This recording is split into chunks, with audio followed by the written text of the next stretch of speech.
toi et moi, qu'on le veuille ou non, qu'on l'accepte ou pas, on est soumis à une même règle en tant que mammifère, en tant qu'être humain, une règle qui est extrêmement rude, et je pense qu'il est important d'y faire face à cette réalité pour prendre conscience de nos atouts et aussi de nos faiblesses pour pouvoir avancer. Et je dirais même, parce que c'est une question que je reçois souvent et qui est très importante, et on va l'aborder de cette façon dans cette vidéo, pour se poser la question, donc, comment sortir du lot, comment se démarquer auprès des autres? Parce que oui, cette règle à laquelle nous sommes tous soumis et soumises, dans des relations, je m'intéresse ici à des relations hétérosexuelles, homme-femme, d'accord?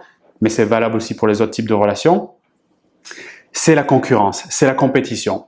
Je m'adresse aux femmes ici, que tu le veuilles ou non, 24 sur 24, 7 jours sur 7, il n'y a pas de vacances, tu seras rival d'autres femmes. Quand tu te prépares le matin, que tu te maquilles peut-être, que tu manges plus ou moins bien, que tu vas au sport, à tes cours de yoga ou autre, un truc est sûr, c'est que d'autres femmes, consciemment et inconsciemment, font de même pour être au top. Et d'une certaine manière, je fais une petite parenthèse ici, je pense que cette compétition est saine. Je pense que cette compétition, dans le sens large du terme, saine. Des fois, à un niveau individuel, elle peut être malsaine, des manipulations, des dissimulations, de la violence, peut-être de l'agression verbale, physique, et dans ce cas-là, il faut intervenir. C'est très important.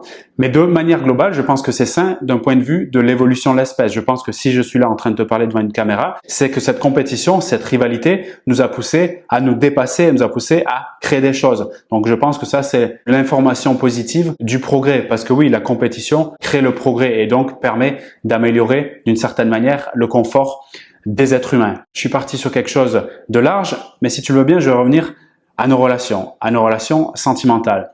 Et donc, cette fameuse compétition entre femmes, elle est quotidienne, elle est permanente. Maintenant, la question que je pose ici, c'est comment, sachant qu'il y a une compétition qui est rude et peut-être d'autant plus visible grâce ou à cause d'Internet, des réseaux sociaux, des sites de rencontres, etc., où chacun peut payer un photographe ou soi-même développer des compétences pour avoir des plus belles photos et donc attirer encore plus de personnes, comment se démarquer, comment sortir du lot? Sous-entendu, et je le précise, dans l'idée, vous les femmes, d'avoir une relation longue, stable, durable, au fond d'être bien avec un homme, qui a un vrai échange, un vrai partage, une vraie complicité. D'accord? Comment sortir du lot? Maintenant, je reviens sur la partie ou le critère ou les critères les plus importants que recherchent les femmes chez un homme. Encore une fois, tu peux voir les recherches chez les psychologues évolutionnistes, il y en a de nombreuses, notamment chez David Buss, qui a écrit un livre génial, Les stratégies de l'amour. Je t'invite à le consulter. Je crois qu'il est traduit en français.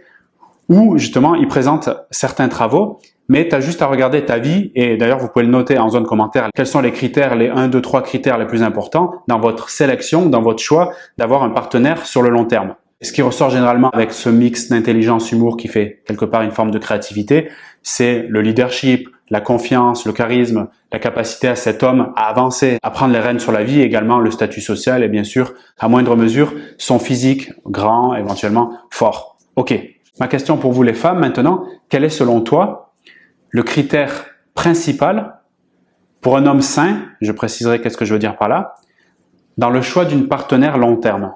Qu'est-ce qui va faire la différence selon toi pour qu'il s'engage? Je reviens sur l'idée d'homme sain, c'est un grand mot, mais pour dire quelqu'un qui voit l'avenir de manière positive et qui n'est pas trop fracassé par les traumas et les blessures. Est-ce que d'après toi, ce sont tes tenues ou accessoires, ta façon de te maquiller ou la posture que tu peux avoir au quotidien ou peut-être ta positivité ou ta capacité à faire de l'humour ou encore autre chose? D'après toi, qu'est-ce qui peut faire la différence? Ma réponse va être générale, mais c'est une réponse très importante, je te demande de la prendre en compte. Si tu veux qu'on parle de ta situation en privé, je te demande de réserver un appel découverte dans la description de cette vidéo. Et l'aptitude que je vais te partager, elle provient de plusieurs éléments. Un, de l'expérience, mais aussi de la conscience de son expérience, c'est-à-dire le désir d'avancer, d'évoluer, peut provenir aussi tout simplement de ta personnalité et ça peut être une compétence, heureusement j'ai envie de dire, qui se développe. À quoi penses-tu? Eh bien oui, je parle de stabilité émotionnelle. Cette capacité d'une femme à gérer les montagnes russes, c'est-à-dire les émotions qu'elle peut vivre, mais particulièrement liées aux difficultés, aux problèmes ou aux traumatismes. Cette capacité à, quand un événement difficile arrive, le temps qui passe entre la résolution émotionnelle, c'est-à-dire je suis plus apaisé, je suis plus sereine, plus ce temps est court, un jour, une heure, une minute, plus aux yeux de l'homme, Ça se traduit donc, tu vois, par des subtilités du quotidien. Plus à ses yeux, il constate qu'il y a une stabilité émotionnelle. Et je t'explique de son point de vue à quel point c'est très important. Mais ça veut dire pour lui, j'ai des difficultés à gérer, tout comme toi bien sûr, mais j'ai des difficultés, j'ai des projets à mener. Bref, j'ai des choses sur lesquelles je dois engager de l'énergie.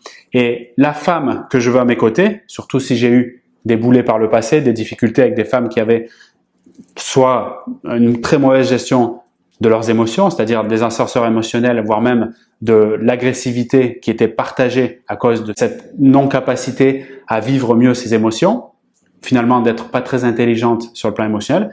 Plus il a vécu ça, moins il a envie de le vivre par la suite. C'est facile à comprendre. C'est peut-être ton cas aussi d'ailleurs. Si tu avais un mec avant ou si tu as connu des hommes qui avaient du mal à gérer leurs émotions, c'est-à-dire que ça partait de tous les côtés, ça pouvait même être de l'agressivité verbale voire physique, j'imagine, si tu fais un travail ne serait-ce que de conscience sur toi et de définition de tes objectifs, vers où tu vas aller, que tu ne veux plus vivre ça. Dis d'une autre façon que tu veux un homme qui est plus stable sur la partie émotionnelle. Ça se comprend. Eh bien, c'est de ça dont je parle. Une femme qui vit en meilleure intelligence ses émotions, c'est-à-dire qui a une meilleure conscience d'elle-même et qui est capable, par une forme de maturité aussi émotionnelle, à dépasser ses peurs, ses tristesses, non pas en les repoussant, mais en les vivant pleinement. L'homme recevant cette information, c'est-à-dire ce message que tu lui transmets grâce à cette gestion émotionnelle, lui communique quelque chose de crucial.